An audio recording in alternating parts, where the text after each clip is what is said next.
Hello everyone, कैसे हैं आप सब। एक बार पुनः शिव कोचिंग क्लासेस पर स्वागत है। उम्मीद करता हूं आप सब अच्छे होंगे, मस्त होंगे, बेहतर होंगे और आप सभी की पढ़ाई भी बेहतर चल रही होगी। प्यारे बच्चों, आज हम बात करेंगे क्लास 12 केमिस्ट्री चैप्टर नंबर 2 या इकाई 2 विद्युत रसायन इलेक्ट्रोकेमिस्ट्री। इसमें बच्चों आप लोगों को आज जितने भी ऑब्जेक्टिव वो तैयार करना है। देखिए, क्वेश्चन बैंक है एमपी बोर्ड द्वारा जो जारी क्वेश्चन बैंक है उसके एक एक क्वेश्चन अपन कर रहे हैं, ताकि बच्चों यदि एग्जाम में आए तो आपसे ऐसा ना हो कि भाई क्वेश्चन बना बनाया यहां अच्छा तरीके से क्वेश्चन दिया था और आप लोगों ने एग्जाम में नहीं किया। तो एक एक क्वेश्चन करेंगे और चैप्टर 1 का मैंने करा दिया था, उम्मीद करता हूं आप लोग देखे होंगे। ये पार्ट 2 है, सेकेंड पार्ट है। पार्ट 1 में चैप्टर 1 कराया और जितने भी ऑब्जेक्टिव बच्चों, हम चाहे इसमें ऑब्जेक्टिव में आंकी क्वेश्चन हो या फैक्ट की क्वेश्चन है, वो पूरा हम डीप में चर्चा करते हैं। चलिए शुरू करते हैं कहानी को। और आप लोगों से यही गुजारिश है भाई कि चैनल पे पहली बार आए, चैनल को सब्सक्राइब जरूर कर लें, क्योंकि बोर्ड एग्जाम तक हम आपका मदद करेंगे, हमारा आपसे वादा है। और यदि दूसरे स्टेट के बच्चे देख रहे हैं, यदि ऑब्जेक्टिव आपके सिलेबस में आता है तो ऑब्जेक्टिव देखना चाहिए। इससे आपका ज्ञान बढ़ेगा, घटेगा नहीं। ऐसा नहीं कि सीजी बोर्ड के बच्चे सोच ले कि हमको नहीं पढ़ना चाहिए, है ना, और यूपी बोर्ड के बच्चे सोच ले हमको नहीं पढ़ना चाहिए। हर एक फैक्ट से आपको भाई एग्जाम के लिए कहीं ना कहीं कुछ ना कुछ सीखने को मिलेगा। चलिए शुरू करते हैं प्यारे बच्चों। तो जो पहला प्रश्न है आपका कि जब Zn2 पॉजिटिव और कॉपर 2 पॉजिटिव आयनों की सांद्रता इकाई होती है तो इस प्रकार की युक्ति को क्या कहा जाता है? गैल्वेनिक सेल कहा जाता है बच्चों। ईंधन सेल, शुष्क सेल। मतलब Zn और कॉपर का जो इलेक्ट्रोड है किस प्रकार के सेल में लगा रहता है, आप शाब्दिक रूप से समझाओ। तो मैंने बताया था विद्युत रासायनिक सेल बच्चों, आप लोगों को पता है कि जिंक सल्फेट में जिंक का रॉड लगा दें, और बच्चों एक हमारे पास और पात्र है कॉपर सल्फेट में कॉपर का रॉड लगा दें। तो 2 विलयन है बच्चों, इनको लवण सेतु के माध्यम से जोड़ दें और इसको हम एक गैल्वेनोमीटर लगा करके ऐसे जोड़ दें, तो विद्युत रासायनिक सेल बन जाता है। ठीक है, यहाँ पे बच्चों ये Zn है, यानी जिंक का इलेक्ट्रोड, यहाँ पे आपका कॉपर का इलेक्ट्रोड लगा रहता है। इसके कहने का तात्पर्य यही है। ठीक है, तो ये बच्चों आपका गैल्वेनिक सेल हो जाएगा, परेशान होने की जरूरत नहीं है, जिसमें जिंक और कॉपर का इलेक्ट्रोड लगा रहता है। विशिष्ट प्रतिरोध है ना, या प्रतिरोधकता का व्युत्क्रम क्या कहलाता बच्चों, बताओ। मोलर चालकता, विशिष्ट चालकता, आणविक चालकता या चालकता। तो भाई आप लोगों को बता देते हैं बच्चों कि यदि हम बात करते हैं कि प्रतिरोध केवल होता तो प्रतिरोध का व्युत्क्रम चालकता हो जाती बच्चों। ठीक है, और यदि विशिष्ट प्रतिरोध है तो इसकी चालकता जो प्रतिलोम है या इसका व्युत्क्रम बच्चों विशिष्ट चालकता हो जाएगी। ठीक है, ये मोलर चालकता क्या कहलाता है बच्चों? जैसे हमने कहा कि कोई हमारे पास विद्युत अपघट्ट है, उसकी मात्रा 1 मोल विद्युत अपघट्ट है, किसी विलयन में 1 मोल विद्युत अपघट्ट मिला दिया तो 1 मोल, ठीक है बच्चों, मोलर की बात करते हैं, 1 मोल विद्युत अपघट्ट मिलाने से जो उस विलयन की चालकता होगी वो मोलर चालकता कहलाती है। आणविक चालकता की बात करते हैं बच्चों, यहां पर मोलर चालकता या आणविक चालकता दोनों सेम है, वही चीज है। यहां पे यदि तुल्यांकी चालकता तो 1 ग्राम तुल्यांक विद्युत अपघट्ट या विलेय पदार्थ मिलाने से जो उसमें आयन की चालकता होगी वो उसकी तुल्यांकी चालकता कहलाती है। तो फिलहाल अभी यहां पे आप लोगों को क्या क्वेश्चन पूछा गया था कि विशिष्ट प्रतिरोध का व्युत्क्रम बच्चों विशिष्ट चालकता कहलाता है। क्या कहलाएगा? विशिष्ट प्रतिरोध का व्युत्क्रम बच्चों विशिष्ट चालकता कहलाता है। मोलर चालकता या आणविक चालकता, बोला ना, मोलर या आणविक सेम है बच्चों की 1 मोल आपके पास विद्युत अपघट्ट है, विलयन में मिलाया, उनके आयनों की जो चालकता होती है वो आपकी मोलर चालकता कहलाती है। क्या कहलाती है बच्चों? मोलर चालकता। मोलर चालकता का फार्मूला आप लोग बताओ। मोलर चालकता अनंत तनुता पर, इसका जो फार्मूला था बच्चों, ये कप्पा है जो कि विशिष्ट चालकता है, इंटू 1000 अपान आपका बच्चों क्या है, मोलर है तो 1 मोल में घन सेंटीमीटर, ये आपका होता है बच्चों। अब यहां से आप लोग निकाल लो कि विशिष्ट चालकता विशिष्ट प्रतिरोध का व्युत्क्रम विशिष्ट चालकता कहलाता है। ये सबको पता है ना, विशिष्ट प्रतिरोध का व्युत्क्रम, विशिष्ट प्रतिरोध का व्युत्क्रम बच्चों। तो इकाई बताओ जरा, आप लोग बताओ, विशिष्ट प्रतिरोध का इकाई बता दो आप लोग। देखो बहुत कुछ सीखने को मिलेगा, इसलिए मैं आपको भाई केवल ऐसा नहीं कि एक क्वेश्चन लेकर के छोड़ दे रहा हूं, उसके साथ जितने भी क्वेश्चन बन जाए तो आपसे बनना चाहिए। जैसे आपका प्रतिरोध है बच्चों, यदि केवल प्रतिरोध है, केवल प्रतिरोध है, प्रतिरोध बस है, तो प्रतिरोध का होता है बच्चों ओम। क्या होता है? ओम। जब विशिष्ट प्रतिरोध हो जाता है बच्चों, क्या हो जाता है? विशिष्ट प्रतिरोध। विशिष्ट प्रतिरोध की बात करते हैं बच्चों, विशिष्ट प्रतिरोध की बात करते हैं तो ओम इनवर्स सेंटीमीटर इनवर्स, ओम इनवर्स सेंटीमीटर इनवर्स। ठीक है, क्यों? क्योंकि आप लोगों ने पढ़ा होगा बच्चों, रो बराबर होता है RA/L। ठीक है, रो बराबर RA/L। तो ओम सेंटीमीटर, यहां पर क्या मैं कह दिया, ओम इनवर्स, तो ये आपका ओम सेंटीमीटर हो जाएगा, क्योंकि R का ओम है, R का ओम है बच्चों, आर का क्या होता है, ओम होता है, और क्षेत्रफल का सेंटीमीटर स्क्वायर। तो बच्चों एल का हो जाएगा आपका, एल का हो जाएगा सेंटीमीटर, तो सेंटीमीटर सेंटीमीटर तो ओम सेंटीमीटर हो गया किसका, विशिष्ट प्रतिरोध का। अब यहां पर विशिष्ट चालकता की बात, तो विशिष्ट प्रतिरोध का व्युत्क्रम हो जाएगा बच्चों, ठीक है। तो विशिष्ट चालकता की यदि कप्पा की बात करें तो इसका हो जाएगा ओम इनवर्स सेंटीमीटर इनवर्स। ये आपको पता होना चाहिए। क्लियर, कई सारे इकाई आपको पता हो गया।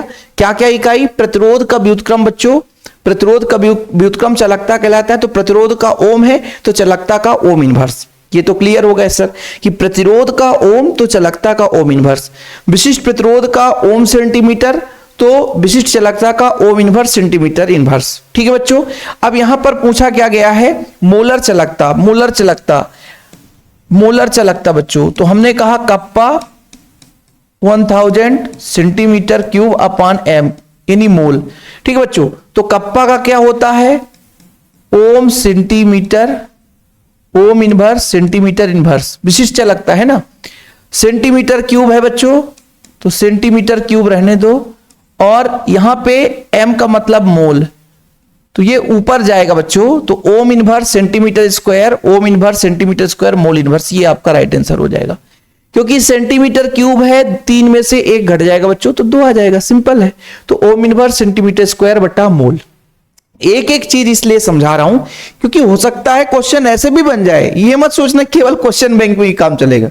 मेरा टास्क ही रहता बच्चों कि और भी एक्स्ट्रा आपको समझाते चलो। चलिए, बाकी आप लोगों को क्लियर है ही। आगे बात करते हैं बच्चों कि जंग लगने का सूत्र क्या है।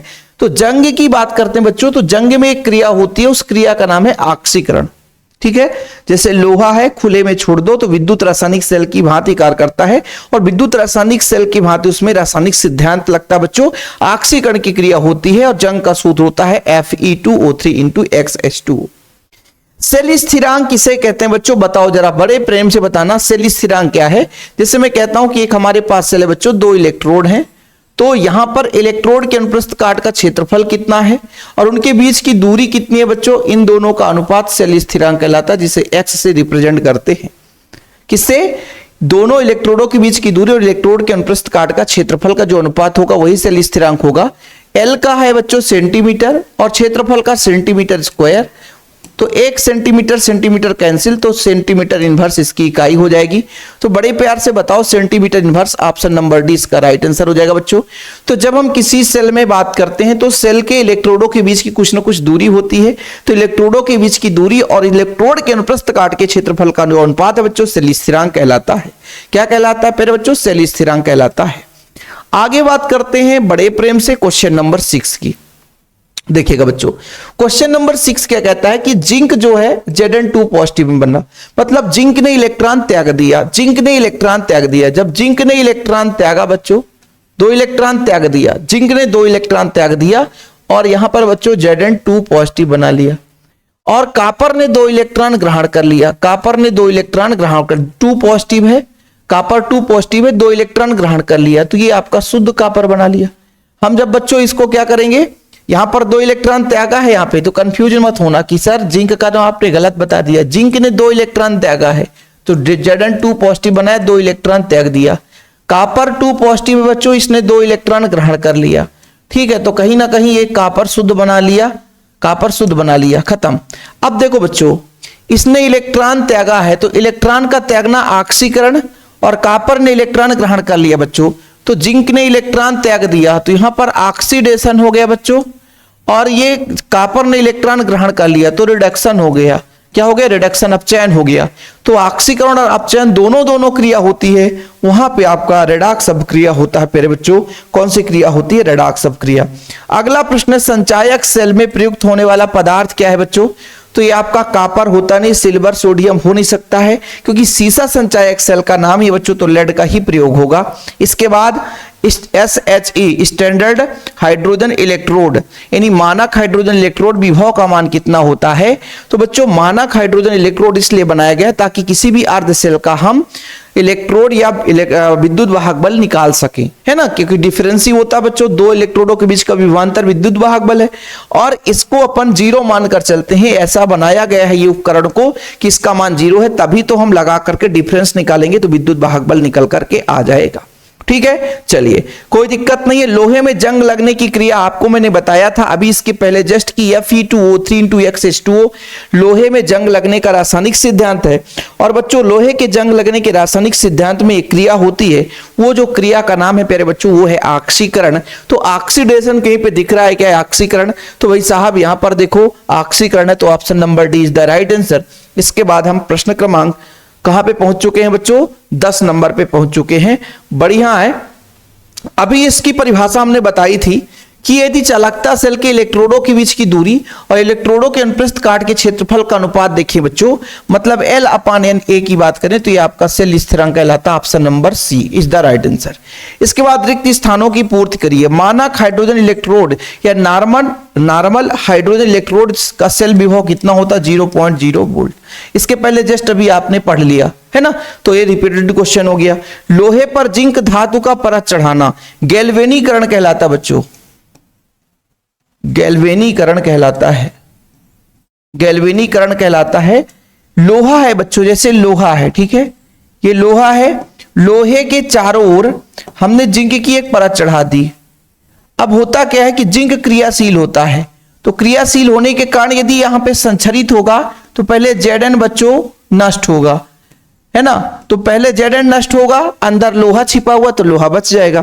तो संक्षारण से बचाने के लिए गैल्वेनीकरण करते हैं, जिंक का एक परत चढ़ा देते हैं बच्चों, जिस प्रक्रिया को गैल्वेनीकरण कहते हैं, ताकि यदि पहले क्षरित होगा तो जिंक होगा तो हमारा लोहा बच जाएगा। सिंपल सिंपल, खत्म, है ना, समझ में आया ना। मतलब लोहे को बचाने के लिए इसको हम बलिदानी रक्षण कहते हैं कि जिंक जो है बलिदान कर देता है अपने आप को और लोहे की सेवा करता है। जैसे मान लीजिए आप देखते होंगे कि आपके आसपास कोई यदि बड़ा व्यक्ति होगा या मान लीजिए कोई नेता बड़ा सा व्यक्ति है, मतलब पैसे में पूंजीपति वाला व्यक्ति, तो उसके आसपास लोग बने ही रहते हैं। यदि कोई अटैक करेगा ना तो सामने वाला भैया है ना, यानी उसका जो साथी है, उसके जो आसपास लोग हैं वो उसकी सेवा करे, भैया हम पहले हमारा जो कुछ होगा इसके बाद हमारे मंत्री जी का होगा।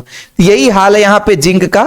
जिंक जो है वो बड़े प्रेम से लोहे की रक्षा करता है, चारों ओर जमा रहता है गैल्वेनीकरण की प्रक्रिया से, है ना बच्चों, और ये बलिदानी रक्षण का कार्य करता है एक प्रकार से।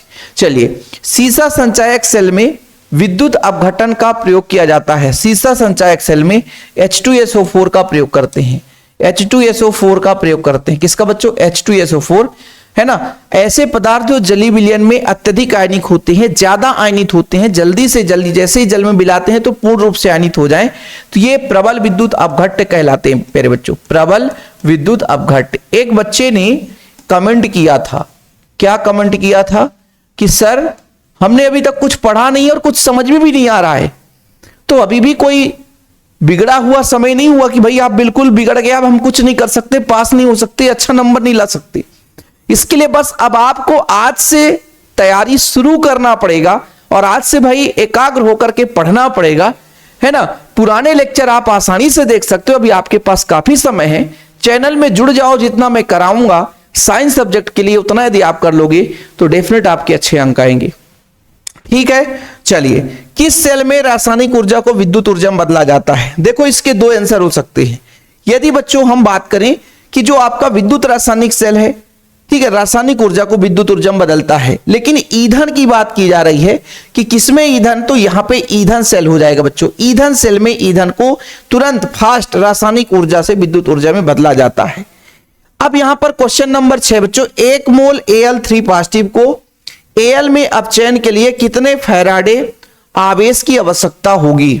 1 मोल है बच्चों Al3 पॉजिटिव, ठीक है। तो यहां पर मैं आपको बता देता हूं क्लियर करके बच्चों कि 1 मोल है, 1 मोल, ठीक है, 1 मोल Al3 पॉजिटिव है, इसको Al में बदलना है, तो Al3 पॉजिटिव है बच्चों, तो इसको 3 इलेक्ट्रॉन चाहिए, तब ये क्या बनाएगा, क्या बनाएगा बच्चों, Al बनाएगा, है ना। 3 इलेक्ट्रॉन का मतलब 3 फैराडे, 3 फैराडे, 3 फैराडे आवेश की आवश्यकता होगी। याद रखिए, जितने इलेक्ट्रॉन का स्थानांतरण होगा उतने फैराडे आवेश की आवश्यकता होगी। तो यहां पर हम लिखेंगे बच्चों 3 फैराडे आवेश की आवश्यकता होगी।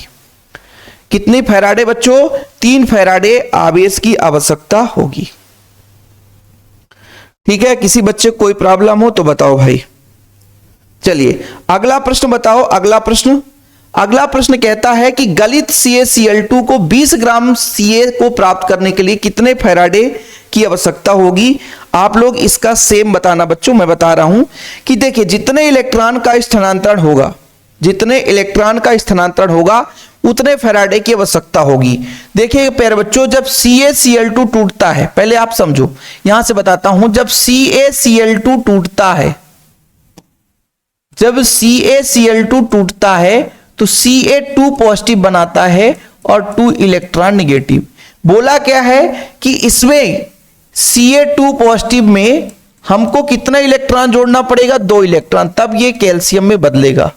यानी ये 1 मोल था बच्चों, 1 मोल था, लेकिन इलेक्ट्रॉन की बात की जाए तो इलेक्ट्रॉन 2 मोल है, इलेक्ट्रॉन 2 मोल है, तो शुद्ध कैल्शियम 1 मोल बनता है। और 1 मोल का मतलब यहां पर बच्चों, 1 मोल का रिप्रेजेंट यहां पे कितना होगा, तो आप सबको पता है इसकी हम 1 मोल लगभग 40 ग्राम की बात करते हैं। 40 ग्राम कैल्शियम का परमाणु द्रव्यमान 40 है बच्चों। तो यहां पर आप यहां पे कह दो कि 2 फैराडे हो जाएगा। कितना फैराडे बच्चों, 2 फैराडे, और ये आपका 1 मोल ही है, 1 मोल है। लेकिन बच्चों हमें पूछा कितना है, पूछा कितना है, पूछा है 20 ग्राम के लिए। तो यदि इसका आधा कर देंगे, 20 का 40 का 20 ग्राम करेंगे बच्चों, तो ये 2 फैराडे का आधा 1 फैराडे हो जाएगा, है ना, और इसका भी हाफ मोल हो जाएगा। कितना हो जाएगा, हाफ मोल। मतलब 20 ग्राम के लिए 1 फैराडे की आवश्यकता होगी, 1 फैराडे की आवश्यकता होगी। 1 फैराडे, यहां पे आया था 3 फैराडे।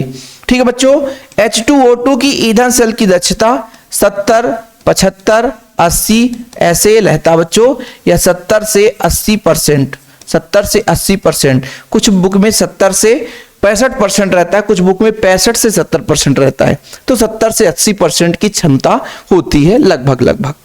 अब यहां पर क्वेश्चन नंबर 9 है, इसको आंकिक क्वेश्चन है बच्चों, आंकिक क्वेश्चन को करेंगे। चिंता ना करो भाई, समय लग रहा है क्योंकि हम समझा रहे हैं। अब ऐसे हम बता देते हैं यूं जल्दी तो काम नहीं हो पाता ना। देखो बच्चों क्या बोला है, 0.25 मोलर KCl बिलियन, यानी m का मोलरता देके रखा बच्चों 0.20 मोल। ठीक है सर। बिलियन की चालकता देके रखा है, यानी एक प्रकार से बच्चों कप्पा का मान देके रखा है, विशिष्ट चालकता है 0.0248। विशिष्ट चालकता है ना, क्योंकि ओम इनवर्स सेंटीमीटर तो विशिष्ट चालकता की इकाई है। तो मोलर चालकता निकालना है, मोलर कंडक्टिविटी, इसको काट दो, ऐसा करो बच्चों, ये ऐसा अनंत मोलर कंडक्टिविटी निकालना है। इसका फार्मूला होता कप्पा गुणे 1000, हमने कराया है, बटे m का मतलब मोलरता। कप्पा का मतलब कितना है, कप्पा का मतलब है 0.0248, है ना, और मोलरता कितना है 0.2 कितना बच्चों 0.20 इंटू 1000। ठीक, दशमलव हटा देते हैं। देखो बच्चों दशमलव हटा देते हैं, 2 4 8 कर दे, नीचे का भी दशमलव हटा देते हैं। तो जब नीचे का दशमलव हटाते हैं, ऊपर 1000 ऑलरेडी था, जब नीचे का दशमलव हटाते हैं तो उतने जीरो ऊपर जाता है बच्चों। जैसे 2 जीरो ऊपर चला गया, ऊपर का दशमलव हटाए तो नीचे 4 जीरो आ जाएगा। ठीक, ये हमने क्यों कर लिया, क्योंकि भाई दशमलव का खेल था। देखो बच्चों यहां से 3 जीरो खत्म, 1 जीरो इससे और 1 जीरो इससे, अब 2 का भाग दे दो तो 124 आ जाएगा। कितना आ जाएगा 124। मोलर चालकता बच्चों 124 आएगा, 124। बाकी इसकी इकाई हमने बताया था कितना है, ओम इनवर्स। भाई यहां से हम फार्मूलास निकालेंगे ना, कप्पा से ओम inverse centimetre square mole inverse, ये इसकी इकाई है। ठीक, चलो हाँ भाई, ऐसा क्वेश्चन है यहां पे कि ऐसे गैल्वेनिक सेलों को जिनमें हाइड्रोजन, मीथेन व मेथेनॉल आदि ईंधन का दहन ऊर्जा के रूप में सीधे विद्युत ऊर्जा, सीधा जो दहन ऊर्जा से विद्युत ऊर्जा बनाए वो ईंधन सेल कहलाता है। क्या कहलाता है, ईंधन सेल कहलाता है। ठीक है बच्चों, इस तरीके से 10 प्रश्न इसके कंप्लीट हो गए। अब हम बात कर लेते हैं आगे। प्रश्न क्रमांक आपका 3 है, जो कि सत्य असत्य पे चलता है बच्चों, और आप लोगों को शायद ये समीकरण पता हो। हमने सीसा संचायक सेल कराया था बच्चों, इसमें लिखा है अनावेशन क्रिया। अनावेशन क्रिया ये नहीं है, ये जो दे के रखा बच्चों ये है आवेशन की क्रिया, ये अनावेशन का नहीं है, ये आवेशन का है, इसलिए ये जो है आपका फाल्स है। ठीक है, ये बच्चों आपका आवेशन का क्रिया है, ये अनावेशन का नहीं है, इसका अपोजिट अनावेशन होता है, आवेशन का क्रिया है बच्चों। ठीक है, किसकी है? आवेशन की क्रिया। और यही चीज आपको पूछा गया है क्वेश्चन में, आवेशन का क्रिया का उदाहरण, तो ये आवेशन का क्रिया है, आवेशन का क्रिया है बच्चों। ठीक है, आवेशन की क्रिया में क्या होता है, जो PbSO4 है, PbSO4 है बच्चों, ये 2 इलेक्ट्रॉन ग्रहण करके, पहले PbSO4 है, ये PbO2 में बनाता है ना, पहले H2O से क्रिया करता है सर, PbSO4 जो है पहले H2O से क्रिया करता है, जब H2O से करता है तो आपका बनाता है PbO2 बनाता है, पहला काम बनाता है। ठीक है प्यारे बच्चों, और आपका बनाता है क्या क्या बनाएगा सर, है ना, तो यहां पे आपका बन जाएगा SO4 2 नेगेटिव बनाएगा बच्चों, SO4 2 नेगेटिव बनाएगा। और क्या क्या बनाता है, 1 मिनट में आपको बता देता हूं। ठीक है, सही चल रहा है। H जो है बच्चों वो H पॉजिटिव बनाएगा और जितने भी इलेक्ट्रॉन निकल जाएगा। तो जैसे हमने यहां पर SO4 2 नेगेटिव ले लिया, 2 ऑक्सीजन लिया बच्चों, तो 2 का मल्टीप्लाई करेंगे तो इसका 4 हो जाएगा, 4 इलेक्ट्रॉन हो जाएगी। ये पहला प्रोसेस है। फिर जो PbSO4 है फिर इलेक्ट्रॉन लेकर के बच्चों किस में बदलता है, वो आपका H2SO4 में बदल जाता है। तो ये प्रोसेस होती है। ठीक है, इसकी गलत आपको समीकरण, ये संपूर्ण अभिक्रिया है।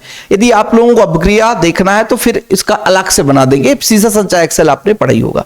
तो पहले PbSO4 जल से क्रिया करता है तो बच्चों आपका PbO2 बनाता है ना, PbO2 बनाता है, और फिर आपका जो दूसरे स्टेप में जो PbSO4 है वो इलेक्ट्रॉन ग्रहण करके Pb और H2SO4 बना देता है। तो संपूर्ण अभिक्रिया देके रखा, ये आवेशन की क्रिया है प्यारे बच्चों। किसकी क्रिया है? आवेशन की क्रिया है।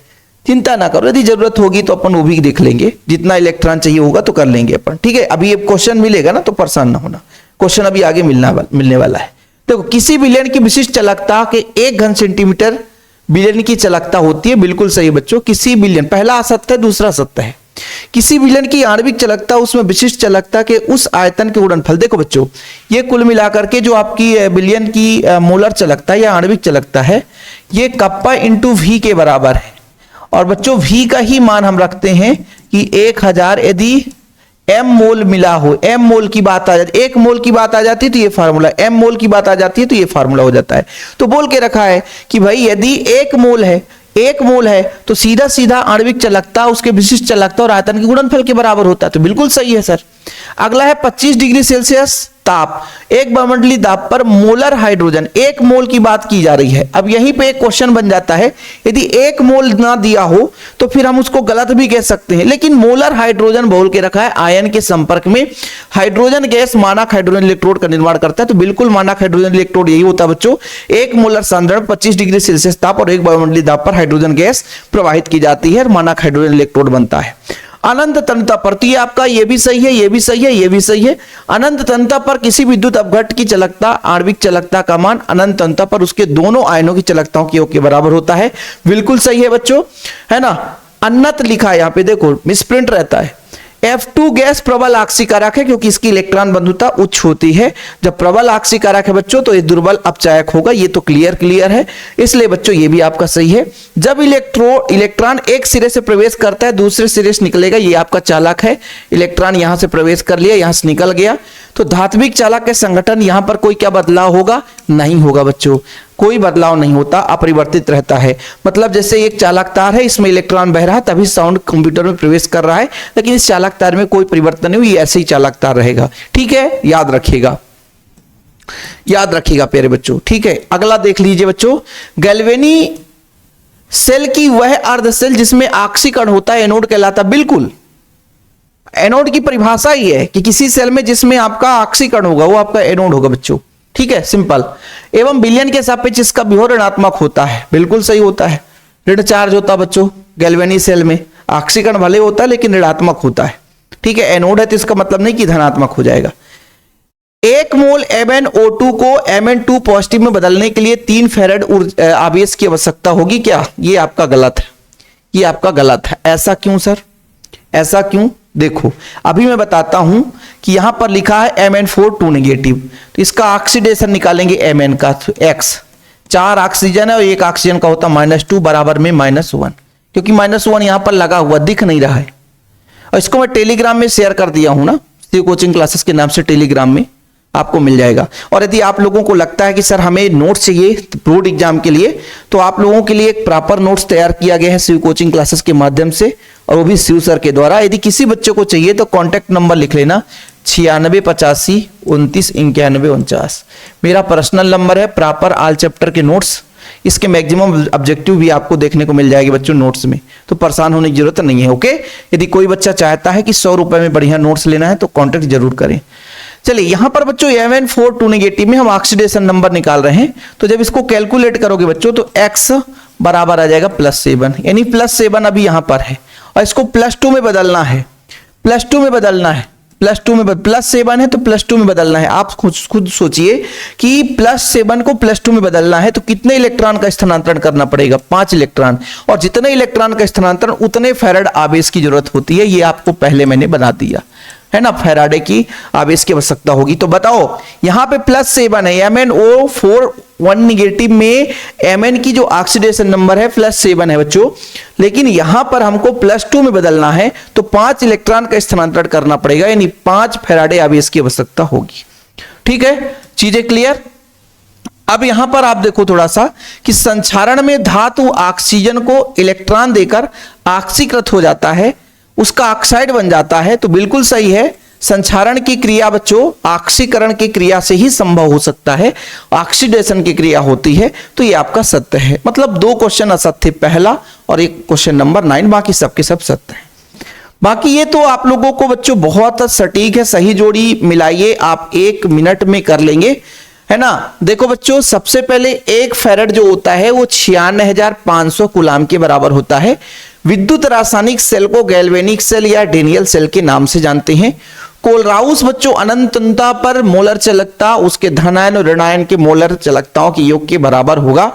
जो आपका सेल स्थिरांक है इसकी इकाई सेंटीमीटर इनवर्स हमने निकाल कर अभी बताया है। सीसा संचायक सेल बच्चों एक प्रकार से द्वितीयक सेल है जिसको हम आवेशित कर सकते हैं। प्राथमिक सेल जिसे हम आवेशित नहीं कर सकते, जैसे घड़ी की छोटी सी बैटरी बच्चों हम दोबारा आवेशित नहीं कर सकते, वो प्राथमिक सेल है। लेकिन सीसा संचायक सेल बैटरी समाप्त होने के बाद भी उसको हम आवेशित कर सकते हैं। हमारे घर में भी इन्वर्टर बैटरी लगा हुआ है, वो द्वितीयक सेल का उदाहरण है। Cu2 पॉजिटिव से Cu में बदलना मतलब 2 इलेक्ट्रॉन ग्रहण करना, और जब इलेक्ट्रॉन ग्रहण किया जाता है बच्चों वहां पर आपका अपचयन होता है, इलेक्ट्रॉन का त्यागना ऑक्सीकरण होता है ना। अब यहां पर बच्चों आपका ऑक्सीडेशन हो जाएगा, क्योंकि ऑक्सीजन O1 था O3 हो गया, तो जब ऑक्सीजन ग्रहण किया जाता है वहां पे ऑक्सीकरण की क्रिया होती है। आज का क्लास लंबा चल गया क्योंकि कहानी में थोड़ा ट्विस्ट है, कहानी में थोड़ा सा ट्विस्ट है, क्योंकि भाई हमको समझाना है, हमको निपटना नहीं है, हमको बोर्ड एग्जाम तक के लिए भाई इन प्रश्नों को तैयार करना है। इसलिए हो कोशिश करो कि अभी तो पढ़ ली लो, बाकी बोर्ड एग्जाम टाइम में भी रिवीजन कर लेना, तो भाई आप लोगों को परेशानी नहीं जाएगी। और इसके सॉल्यूशन का एक अलग से क्वार्टरली एग्जाम त्रैमासिक परीक्षा आप ब्लूप्रिंट या क्वेश्चन बैंक के नाम से मैं प्लेलिस्ट बनाऊंगा, ताकि इन वीडियो को बाद में भी देखो, बाद में भी तैयारी करो। ऐसी अवक्रिया जिनमें ऑक्सीकरण अपचयन दोनों साथ साथ होता है, तो ये आप लोगों ने पढ़ लिया बच्चों की रेडॉक्स अवक्रिया, इसके पहले पढ़ा आपने, जो कि Zn और Cu2 पॉजिटिव आपने अवक्रिया पढ़ा। देखो इसी में Cu2 पॉजिटिव जो था वो बनकर बच्चों Zn2 पॉजिटिव बना देता है और Cu शुद्ध में हो गया, तो इसका ऑक्सीकरण हो गया, यहाँ पे अपचयन हो गया, सिंपल तो ऑक्सीडेशन, ठीक है, और रिडक्शन दोनों हो तो रेडॉक्स अवक्रिया। ऐसी युक्ति जिसके द्वारा रासायनिक ऊर्जा को विद्युत ऊर्जा में बदला जाता है, विद्युत रासायनिक सेल है ना बच्चों कहलाता है। ये यहाँ पे इस लिख लेना। किसी चालक का विभवांतर उसके चालक में बहने वाली विद्युत धारा के समानुपाती होता है। जॉर्ज साइमन ओम ने दिया था ओम का नियम, ओम का नियम जॉर्ज साइमन ओम ने दिया था ओम का नियम। क्या कॉपर सल्फेट में जिंक के बर्तन में रख सकते हैं? क्या कॉपर सल्फेट विलयन को, ये आपका जिंक का बर्तन है बच्चों, इसमें क्या कॉपर सल्फेट रख सकते हैं? CuSO4 तो आंसर होगा नहीं। क्यों? क्योंकि कॉपर को विस्थापित कर देगा जिंक, जिंक ज्यादा क्रियाशील है बच्चों, जिंक ज्यादा क्रियाशील है, ध्यान रखिएगा। मान लीजिए हमने कहा कि भाई साहब जो कॉपर सल्फेट है इसमें हमने जिंक मिला दिया, तो कॉपर को मारेगा धक्का, और यहाँ पे जिंक सल्फेट बन जाएगा और बच्चों कॉपर अलग हो जाएगा और इस तरीके से कॉपर मुक्त हो जाएगा। तो संचरण यहाँ पे बच्चों जिंक इसका टूटता जाएगा, जिंक का बर्तन है तो कम होता जाएगा, नष्ट हो जाएगा, बर्तन ही खत्म हो जाएगा। इसलिए बच्चों हम ऐसा नहीं कर सकते हैं। नव वायुमंडल या रासायनिक अभिकर्मकों द्वारा धातु का धीरे धीरे नष्ट होना बच्चों संक्षारण कहलाता है। क्या कहलाता है? संक्षारण कहलाता है। अब देखो बच्चों, यहां पे मैंने आपको यह समझाया बड़े प्यार से कि यदि हमने कहा कि कॉपर सल्फेट के विलयन को जिंक में रख दिया तो जिंक क्रियाशील होने के कारण जिंक सल्फेट बनाएगा और धीरे धीरे जो जिंक का परत है बच्चों नष्ट हो जाएगा। यह प्रक्रिया भी एक प्रकार से संक्षारण है। धातुओं का धीरे धीरे समय के साथ नष्ट होना संक्षारण कहलाता है। तो यहां पे भी संक्षारण हो जाएगी बच्चों। समझ में आई बात कि नहीं? हाँ सर आ गई। आगे बात चलते हैं, है ना बच्चों? तो यहां पर क्लियर है। अच्छा, एक क्वेश्चन रह गया, प्रबल अपचायक को उदाहरण दे दो। निकिल है बच्चों, निकिल है, प्लेटिनम है ना, LiAlH4, लिथियम एल्यूमिनियम हाइड्राइड, ये प्रबल अपचायक है बच्चों। प्रबल अपचायक है। क्या है? प्रबल अपचायक है। ठीक है, बाकी प्रबल अपचायक वगैरह आप लोग आगे चलकर पढ़ोगे, परेशान नहीं होना। बढ़िया आएगी ऑर्गेनिक केमिस्ट्री जब पढ़ाएंगे बच्चों, वहां पर क्लियर होगा। यहां पर बच्चों अगला प्रश्न है, किसी विलयन की चालकता तनुता के साथ घटती है क्यों? यदि मान लीजिए किसी विलयन में तनुता बढ़ा देंगे, तनुता बढ़ाएंगे तो आयन कम हो जाएगा बच्चों। प्रति एकांक क्षेत्रफल में, प्रति एकांक आयतन में आयन की मान में कमी आएगी। आयन में क्या आ जाएगी बच्चों? आयनों की संख्या में कमी आएगी और आयनों की संख्या के ही आधार पर तो विलयन की चालकता होती है। तो आप सिंपल तरीके से कह सकते हो कि किसी विलयन की तनुता बढ़ाने पर उसके एकांक आयतन में आयनों की संख्या कम हो जाती है, जिसके कारण से चालकता कम हो जाती है। ठीक है बच्चों, गैल्वेनिक सेल के दोनों इलेक्ट्रोडों के बीच विभवांतर को क्या बोलते हैं? विद्युत वाहक बल बोलते हैं। EMF, electromotive force. EMF electromotive force, विद्युत वाहक बल के नाम से जानते हैं। सीसा संचायक सेल की आवेशित होने की क्रिया को बताओ। यही चीज हमने आपको बताया था कि भाई साहब मिलेगा आगे, और क्वेश्चन बोल ही दिया। चलो हम बात कर लेते हैं सीसा संचायक सेल। बच्चों आपको PbSO4 लेना है। क्या लेना है? PbSO4।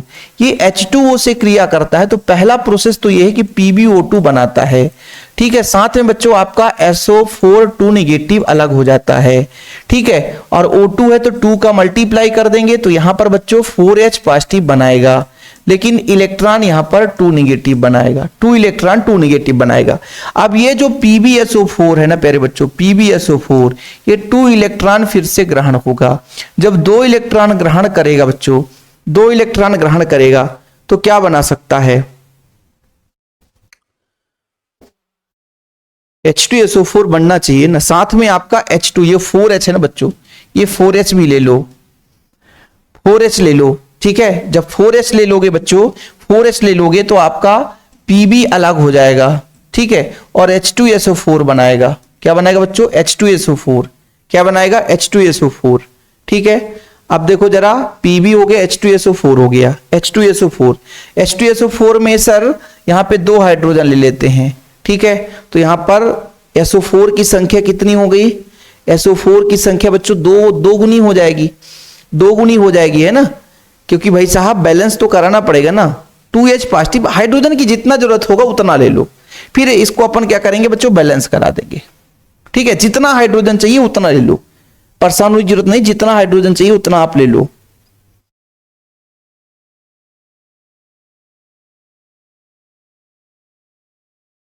ठीक है,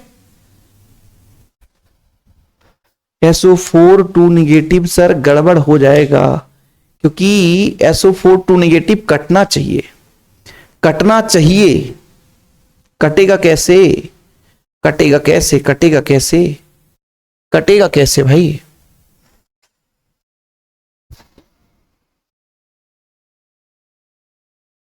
(4H पॉजिटिव और SO4 2 निगेटिव।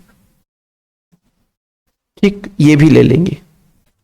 थोड़ा सा फिर से एक बार क्लियर करते हैं। गड़बड़ हो रहा है, गड़बड़ ये हो रहा है भाई, अभिक्रिया गड़बड़ हो रहा है। गड़बड़ कैसे हो रहा? देखो, PbSO4 है ना, PbSO4 है बच्चों, ये H2O से क्रिया करता है। तो पहले बनाता है PbO2 बनाता है, 4H पॉजिटिव होता है अलग और SO4 2 निगेटिव होता है अलग, 2 इलेक्ट्रॉन निकल जाता है। अब यही जो बच्चों आपका यही जो PbSO4 है ये फिर क्रिया करेगा, जानते हैं किसके साथ? फिर क्रिया करेगा, ये जो आपका 4H पॉजिटिव है, SO4 2 निगेटिव है, और बच्चों 2 इलेक्ट्रॉन के साथ, यहां पे 2 का मल्टीप्लाई किए थे ना। चलो अब इस बार क्या बनाएगा बच्चों, ये Pb जो है वो H2SO4 बनाएगा और Pb अलग हो जाएगा, Pb अलग हो जाएगा H2SO4 और इसकी 2 का मल्टीप्लाई कर दें, खत्म कहानी। अब जब पूरा अभिक्रिया लिखेंगे ना प्यारे बच्चों, पूरा अभिक्रिया लिखेंगे तो देखो बच्चों, लेफ्ट को लेफ्ट साइड, राइट को राइट साइड। तो लेफ्ट को लेफ्ट साइड लिखते समय देखो ये लेफ्ट है बच्चों, ये राइट है, कट जाएगा, ये लेफ्ट है, ये राइट है, ये लेफ्ट है, ये राइट है, कट जाएगा। तो कितना हो गया आपका PbSO4 प्लस 2H2O, और ये बनाता है क्या बच्चों, PbO2, साथ में आपका Pb बनाएगा प्लस 2H2SO। अब ये सही है, अब ये सही, ये है आवेशन की क्रिया। थोड़ी सी मिस्टेक होती है तो फिर नंबर कटने के चांसेस फुल हो जाते हैं। बाकी चलते हैं आगे, देखते हैं बच्चों, क्वेश्चन देख लो आप लोग थोड़ा सा, क्वेश्चन कैसे कैसे हैं। मानक हाइड्रोजन इलेक्ट्रोड विभव की परिभाषा, फैराडे का प्रथम नियम, जिंक के पात्र में कॉपर सल्फेट नहीं रखा जा सकता क्यों, ये क्वेश्चन मैंने आपको बता दिया। प्रबल विद्युत अपघट की परिभाषा, बैटरी की परिभाषा, हाइड्रोजन को छोड़कर ईंधन सेल में प्रयुक्त होने वाली 2 अन्य पदार्थों के नाम, ठीक है, एनोड किसे कहते हैं, अर्धचालक किसे कहते हैं, ठीक है। ये लो भैया, यहां पर आपका अंकित क्वेश्चन भी है, ठीक है। लैम्डा इन्फिनिटी m का मान निकालना है, कोलराउस का नियम, मोलर चालकता, विशिष्ट चालकता का, तनुता पर प्रभाव, ये अंकित क्वेश्चन है बच्चों। मानक हाइड्रोजन इलेक्ट्रोड ईंधन से, इतना क्वेश्चन भर भर के पूरा बुक का क्वेश्चन उठाकर दे दिया है। अंकित क्वेश्चन इसके हम आपको करा देंगे, आप लोगों का प्यार सपोर्ट रहा है तो अंकित क्वेश्चन करा देंगे, ठीक है बच्चों। तो ये आपके क्वेश्चन है जो कि एग्जाम में आने वाले हैं, आप लोग स्क्रीनशॉट लेना, या टेलीग्राम में इसको मैं शेयर कर दूंगा, टेलीग्राम का लिंक डिस्क्रिप्शन पे मिल जाएगा, तो आप लोग टेलीग्राम से भी डाउनलोड कर लेना। ओके, फिलहाल अभी के लिए इतना ही। वीडियो पसंद आए तो लाइक करके शेयर जरूर करना बच्चों। चैनल पे पहली बार आए हैं, चैनल को सब्सक्राइब कर लें। नोट्स किसी को चाहिए तो कॉन्टैक्ट नंबर मैंने दे दिया है, 96 85 29 91 49। ओके, जय हिंद, वंदे मातरम।